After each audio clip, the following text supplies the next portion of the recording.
Hey guys, Claire here. In today's video, we're going to talk about all things Harry and Meghan.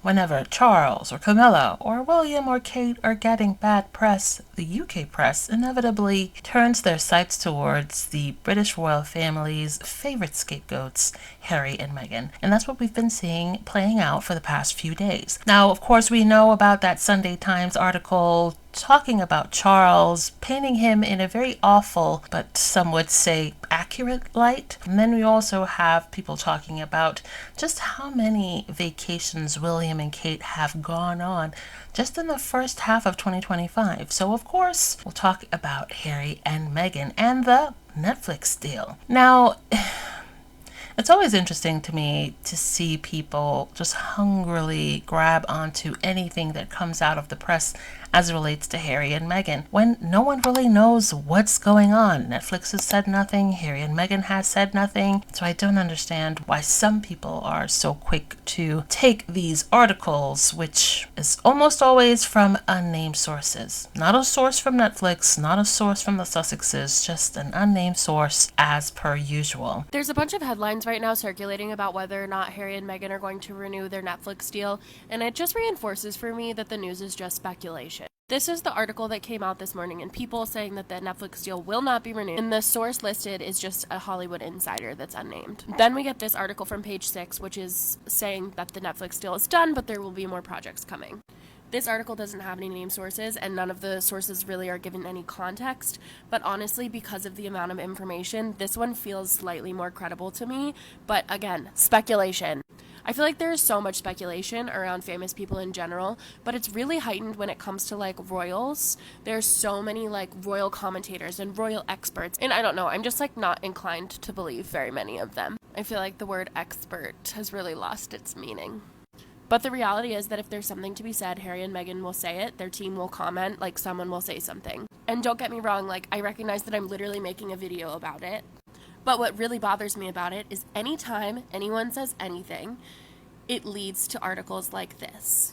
Articles that skew the little information that we have been given, which is speculation, and say that they're having a financial blow. It just like fuels the fire of all of these people that have this narrative in their head that Harry and Meghan are these like just like dying, starving artists who like have all of these flop fail projects, and it's just not true. And I think let's just see what they do. Let's give them some time to tell us what they're gonna do, and let's just wait and see. But here's what I'll say. If I know one thing to be true about Meghan, it's that woman cannot sit still. And so whether they renew the deal with Netflix, whether they do it in a different way, whether they focus on different efforts, like they'll be doing projects. Whether we know about them or not, like they'll be doing stuff. Okay, we can trust that they're gonna be keeping busy. So rather than try to predict what they're gonna do, I'm just gonna celebrate. I love that we got content on Netflix from them, and that's amazing, and I'm so excited to see what is next. Now, when the article about Charles came out and it started to gain traction in the UK and even here in the US, I knew that it was a matter of time that they turn the story around to Harry and Meghan, their usual distraction. And then I saw on X people talking about the fourth or is it fifth vacation of William and Kate in 2025. Again, I knew that there would be a lot of fervor to turn the attention back towards Harry and Meghan. So apparently they're on a yacht vacationing for the fourth or fifth time this year. Again, no work but vacation. Can I be frank for a minute? I genuinely don't care what William and Kate do. I genuinely don't care that they're on vacation. I don't care that they're lazy. It's the hypocrisy. It's the projection for me.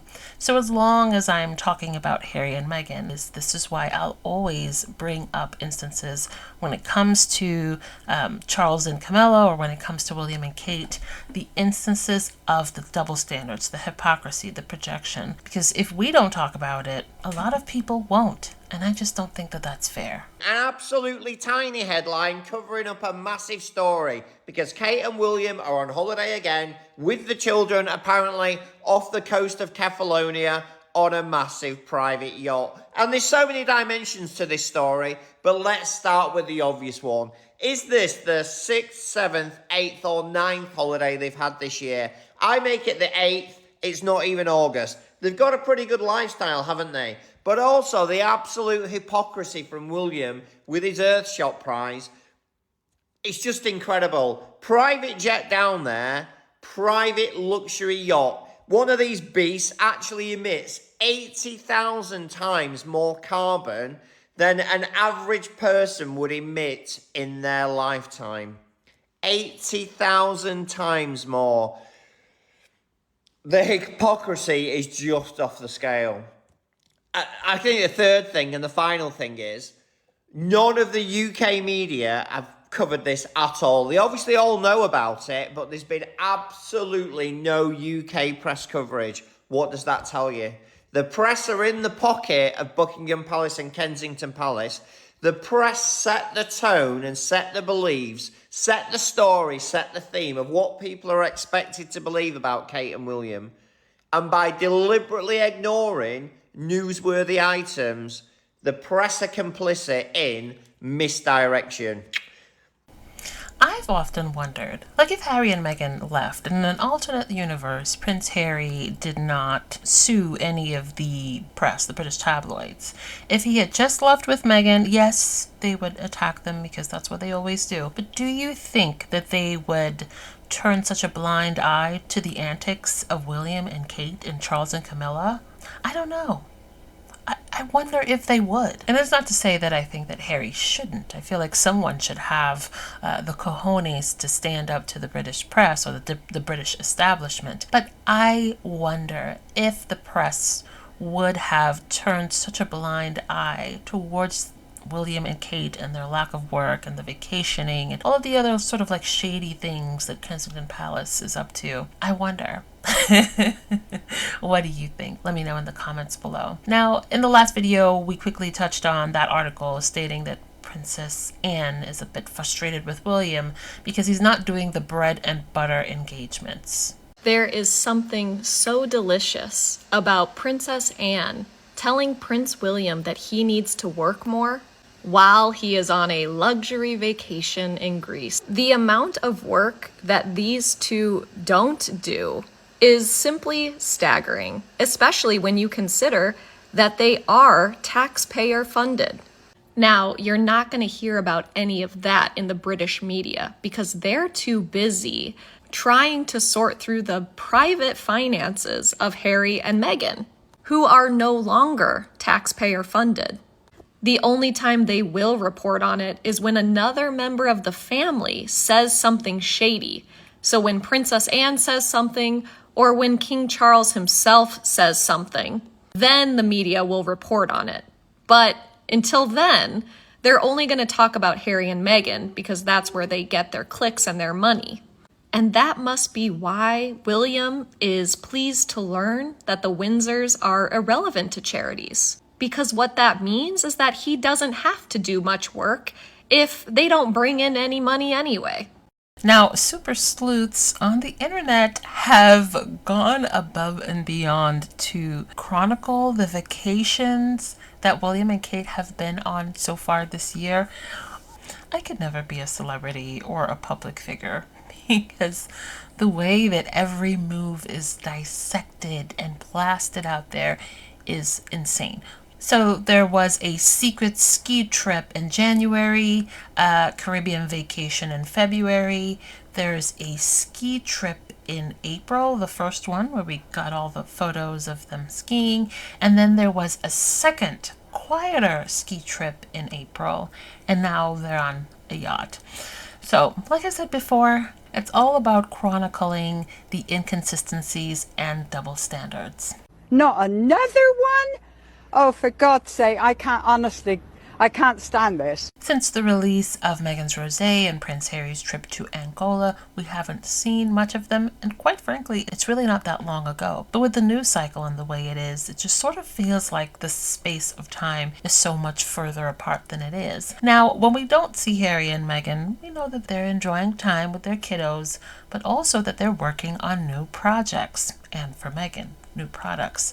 So I don't know about you guys, but I can't wait for the season 2 of With Love Meghan and to see all the other products that As Ever has in store. Guys, it looks like the British media are seriously desperate for Meghan to come back to the UK. Look at this. Meghan will ever come back to Britain.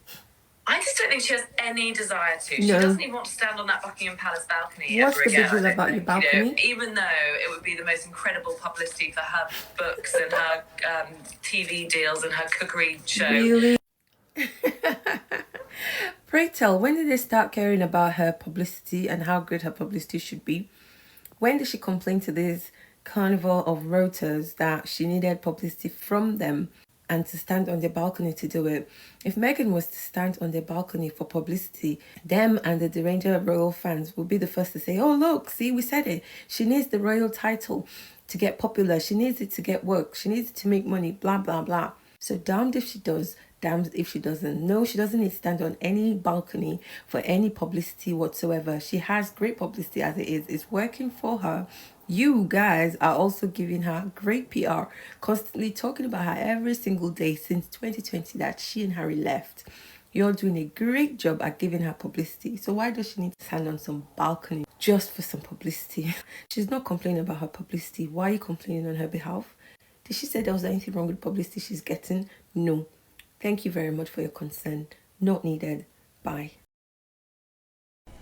I think for people like that royal reporter, I believe her name is Charlotte, but I feel like for people like her, they cannot fathom that Meghan is okay with walking away from the pomp and pageantry of it all. And for her, as far as we can see, it's not about how things look, it's about how things are, and most importantly, what it feels like. And for people like Charlotte, who would probably give away a kidney just to be a part of that world, to stand on that balcony, to sit in those carriages, they simply cannot understand that there's more to life than optics. I love seeing this headline with this picture of the Sussexes. This is in relation to the peace summit that happened between Harry and Charles's people, when everyone started to speculate that the Sussex family wanted to move back to the UK. But of course, they have no intention of doing that.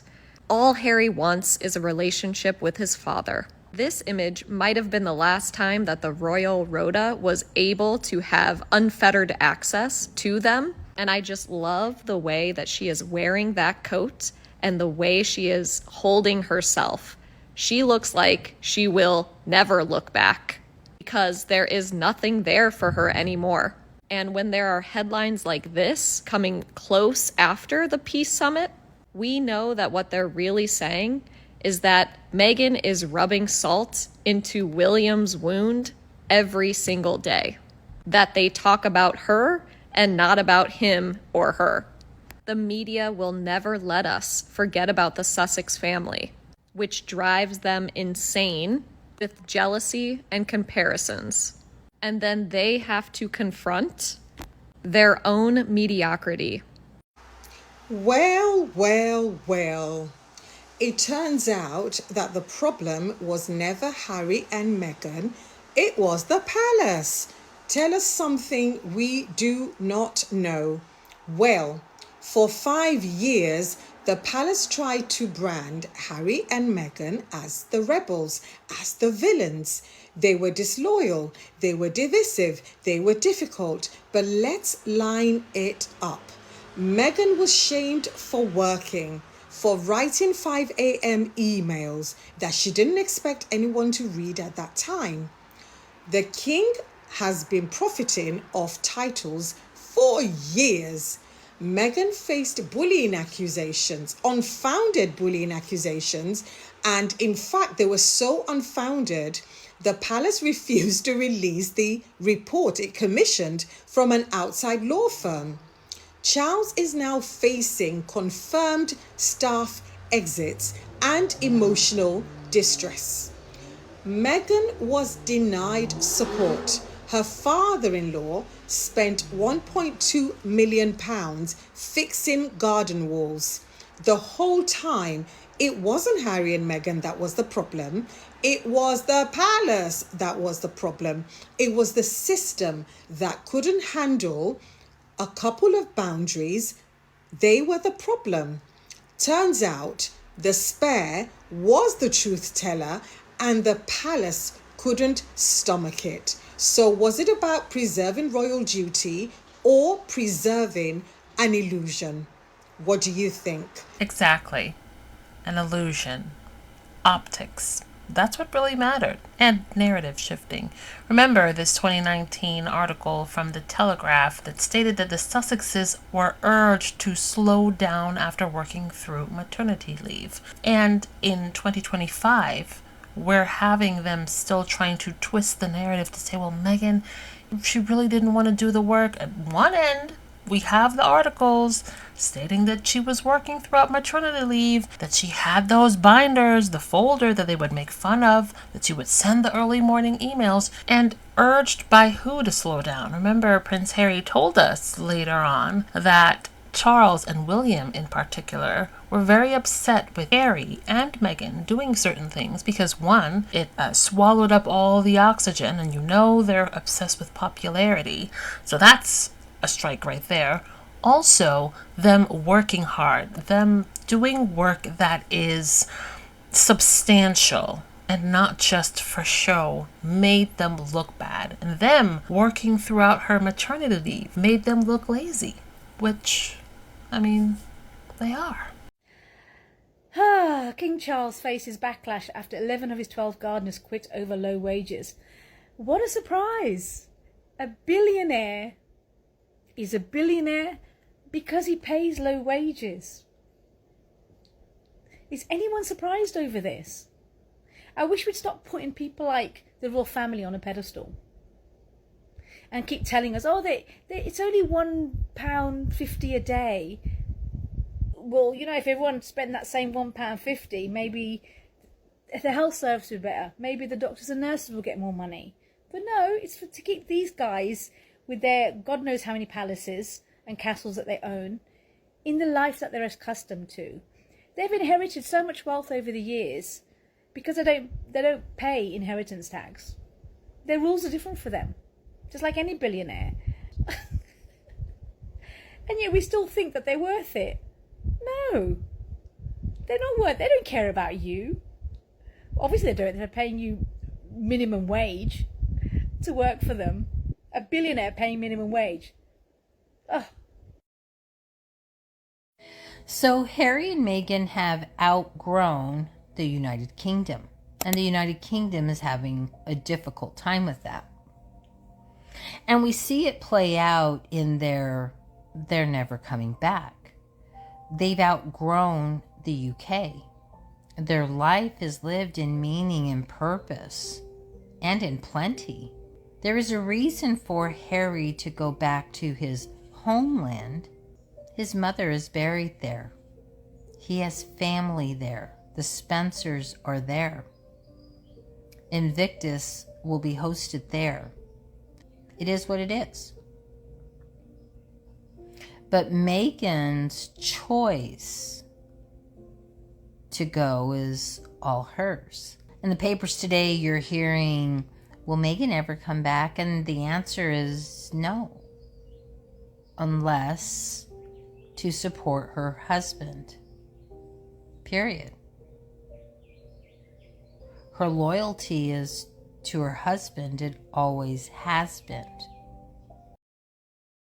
Recently, I saw a video where Dan Wooten was trying to imply that Prince Harry and Meghan Markle are trying to steal the likeness of Princess Diana in the form of walks across landmine fields in Angola, jams, and wine of all things. I don't know why, but it feels like Dan Wooten is still upset that Prince Harry picked Meghan Markle to be the Duchess of Sussex instead of Dan, and it irks him for whatever reason. And also, Princess Diana is Prince Harry's mother, so he can honor her in any way he chooses, and it's none of our business. But then I remembered, if anyone should be accused of stealing the likeness of Princess Diana, it should be Kinsey Schofield, because look at her website. It's literally to die for daily, and she's wearing a fake Spencer tiara on her head that she made wearing Princess Diana's sweater to look like Princess Diana. I've mentioned Kinsey before when I was discussing what it really means to be a royal expert. Isn't it funny how William and Kate get praised for modernizing the monarchy every time they break a royal rule? But when Meghan and Harry did the exact same thing, it was a national scandal. So let me get this straight. William and Kate are now considering ditching royal protocol so they can fly with their son once he turns 12. And the press is treating it like an adorable, progressive parenting choice. But when Harry and Meghan took their infant son on a trip, on a commercial plane no less, it was framed as reckless, selfish, and unroyal. When William and Kate keep their kids out of the spotlight, that's privacy. When Harry and Meghan do it, that's secrecy, manipulation, and breaking tradition. When Kate reemerges after a health crisis and reclaims her spotlight at Wimbledon, she's strong, radiant, and a symbol of resilience. Meghan did one podcast interview after her miscarriage recovery, and it was, "Oh, she's exploiting her trauma for attention." They said Meghan didn't follow the rules. She didn't honor the crown. And here's what they never say out loud. They never expected William to follow the rules. They expected Meghan to follow them. This isn't about tradition. This isn't about protocol. This is about power, control, and a relentless double standard that protects one couple and punishes the other because of who they are, what they represent, and who they refused to become. So if you're still pretending the criticism of Meghan is still about her breaking the rules, you're either delusional or you're complicit. I swear, he always nails it. Oh dear, it appears I've gone over the line with my recent royal family TikTok. So I'm here to express my deep regret at making a video that's upset so many people. I'm truly sorry that I made a TikTok on how lazy Kate Middleton is. It's become apparent that people don't like being reminded of it. It's amazing how many insulting comments I've got telling me to be nice. And it's funny how doing a video on the royal family brings out people's concern for my googly eyes and my out of control eyebrows. This bloke asked me if my eyebrows were on drugs. And another said, at least Kate can keep her eyebrows under control. Like it's some kind of major accomplishment. Someone said I shouldn't put another woman down. I mean, Kate Middleton isn't some pleb who's desperately trying to survive. She's one of the most privileged people in the world. I'm pretty sure my little TikTok isn't going to affect her. So I'm sorry if I've reminded you that you don't get value for money with Princess Kate. And I'm sorry that the Queen, you know, the proper one, years ago called her Duchess Doolittle. If it's one thing about royal fans online is they can dish it out, but they can never take it. So you were in Suits for 2 years. Yeah. Did you work with Meghan Markle? Yeah. Yeah, what was that like? It was cool. We didn't really have scenes together, so I'd see her, and she was really nice, really cool. My best friend, I was talking about Chris, he's a stage manager. He used to stage manage Deal or No Deal. Uh-huh. And Meghan used to be on Deal or No Deal. Uh-huh. He's had more interaction with her than I did, but she was always cool. Let me ask you something. Did you know she was black? Yeah. I mean, like, yeah. I'm like, yo, I got black dar, so we see it. Yeah. But instead of like, I can see where a lot of people be like, I didn't know. The great thing is that she knew. She knows. Rest in peace to Malcolm Jamal Warner. Such a sad passing. And as I'm recording this, I believe Ozzy Osbourne also passed away, and Hulk Hogan. So, rest in peace to the dearly departed. And with that, we'll conclude today's video. Wherever you guys are, I hope you're having a wonderful day. Thank you so much to all the channel members, and thank you to everyone who's been asking how I'm doing, continuing to send me prayers. I'm so thankful for this wonderful community. You guys are just so amazing. Oh, I've already answered some of the questions in the comments, but I'll just say that my recovery is going well. And with each passing week, I just feel like I'm back to my old self. I feel a lot stronger and better. I'm just praying that in the future this has fixed my issues so that perhaps one day motherhood can be something that I can enjoy, partake in. And for all of you who checked out the second channel, Mindfully You, thank you so much. I really appreciate your support, and I'm looking forward to making that space something so peaceful and beautiful in the future.